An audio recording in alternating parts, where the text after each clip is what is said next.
students. Today we will learn about the factorization. In this class हम लोग factorization के बारे में पढ़ेंगे.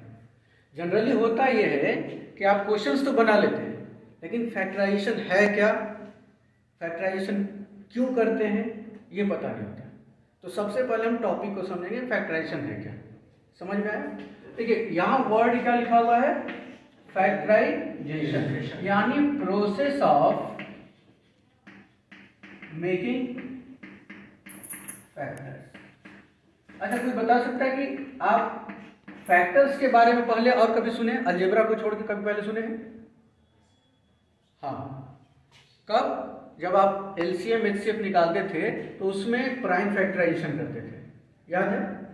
अब लेट अस टेक एग्जांपल. हमारे पास एक नंबर है 50, तो 50 का प्राइम फैक्टराइजेशन क्या होता था?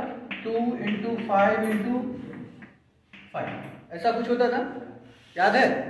यानी कि आप क्या देख रहे हैं कि 50 को हम लोग कन्वर्ट कर रहे हैं in form of factors, in form of multiplication. Factor का दूसरा आप समझने के लिए समझ सकते हैं कि ये मल्टीप्लिकेशन के फॉर्म में डालना है. समझ में आ रहा है? यानी कि ये 2 5 5 ये आया कहाँ से? हम नॉर्मली उसको डिवाइड करते जा रहे हैं. क्या करते जा रहे हैं? डिवाइड. आप ये भी कर रहे थे तो वो आया था 52 25 5 and 5. तब आप लिखे 52 × 5 × 5. समझ में आया? अब यही प्रोसेस को हम लोग को अलजेब्रा में अप्लाई करना है. अलजेब्रा में प्रोसेस क्या बताए? फैक्टराइजेशन क्या होता है? फैक्टराइजेशन होता है कि किसी भी एक्सप्रेशन को फॉर्म ऑफ फैक्टर्स यानी मल्टीप्लिकेशन के फॉर्म में लिखना. और you can say reverse process of multiplication is known as factorisation. समझ में आया? फिर से, reverse process of multiplication is known as factorisation. हम लोग लिखते थे 2 × 5 × 5 = 50. अभी हम लोग लिख रहे हैं 50 = 2 × 5 × 5. अब ये चीज समझ में है कि फैक्टराइजेशन क्या है. कंसेप्ट ऑफ फैक्टराइजेशन मेरे ख्याल से क्लियर हो गया. ठीक है. अब हम लोग इसी चीज को अलजेब्रा में अप्लाई करके देखते हैं. जैसे एक छोटा सा एग्जांपल लेते हैं मोनोमियल के साथ. मोनोमियल क्या होता है? सिंगल टर्म वाला. 5x एक एक्सप्रेशन है, 5xy एक एक्सप्रेशन है. मान लीजिए, क्या आप इसको लिख सकते हैं 5 × x × y? हो गया फैक्टराइजेशन. लेकिन ये ऑलरेडी प्रोडक्ट के फॉर्म में था, हमने सिर्फ एक्सप्रेस करके दिखाया कि ये फॉर्म ऑफ फैक्टर्स है. Multiplication already 5xy understood that it is 5 × x × y.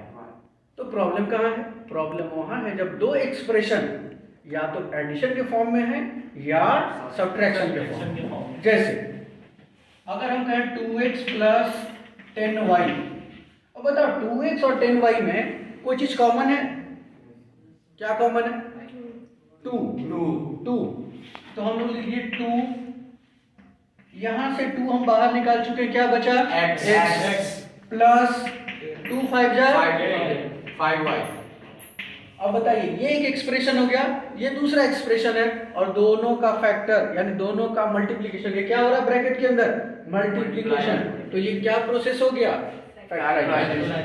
समझ में आया? Yes sir. तो इसी को मेथड 1 बोलते हैं. क्या बोलते हैं? मेथड 1. By taking GCD. मतलब हम फैक्टराइजेशन के बेसिक चीज से आपको बता रहे हैं. जहां अलजेब्रा शुरू होती है वहां से बता रहे हैं फैक्टराइजेशन क्या होता है. ठीक है. GCD मेथड, कभी आपको मिलेगा HCF मेथड, इसी को बोलते हैं. और कहीं पर ये मिलेगा क्या? Bye taking common. अब जैसे इसी को ब्रॉडर वे में देखें, जैसे एक एक्सप्रेशन आ जाएगा x² + 2x + 3x + 6. ठीक है. ये एक एक्सप्रेशन है. अब बताइए सब में कुछ कॉमन है? नहीं. लास्ट वाले में नहीं. प्रॉब्लम आ गया. अब इसको हम बाय पार्ट करके देखते हैं. फर्स्ट दो में कुछ कॉमन है? x. लास्ट के दो में? Yes sir. 3. यानी कि अगर इन दोनों में कॉमन x है तो हम लोग लिख सकते हैं x + 2. अब इन दोनों में क्या कॉमन है? 3. यहाँ क्या बचा? x. यहाँ 2. अब बताओ, अब ये जो एक्सप्रेशन 4 टर्म का था, दीज वर 4 टर्म्स, अब कितना टर्म बचा इसके पास? 2 टर्म्स। अब इस 2 टर्म में कितना कॉमन है? x plus 2x और x plus 3x। Very good, यानी x plus 2 और x plus 2 ये दोनों टर्म कॉमन है, तो इसको हमने कॉमन निकाल लिया, फिर ब्रैकेट के फॉर्म में लिखे यानी मल्टीप्लिकेशन के फॉर्म में लिखे। अब इस एक्सप्रेशन से x plus 2 बाहर आ गया, बचा क्या? x plus 3। अगर यहाँ साइन माइनस का रहता तो हम माइनस लिखेंगे, यहाँ प्लस है तो प्लस। मेरे ख्याल से क्लियर हो गया। Yes, अब बताओ sir। ये कंप्लीट एक्सप्रेशन 2 फैक्टर 2 मल्टीप्लिकेशन के फॉर्म में है या नहीं है? Yes, तो sir। ये फैक्टराइज हो गया, समझ में आ गया। अब इसी चीज को आप सीखते थे जूनियर क्लास में, क्या इसको मल्टीप्लाई करिए अब ये निकलेगा, हाँ। यानी कि x² + 5x + 6। समझ में आया? अभी हम आपको बताएंगे कि 2x + 3x कैसे आए, आगे की क्लासेस में आपको हम ये भी बताएंगे कि 2x + 3x कैसे आए। क्या अभी जो बताया गया वो क्लियर है? अभी हमने आपको सिखाया by taking common. This was the first method and I hope it's clear to everyone. Yes, sir। Okay, thank you everyone. Very soon we will meet with the second method.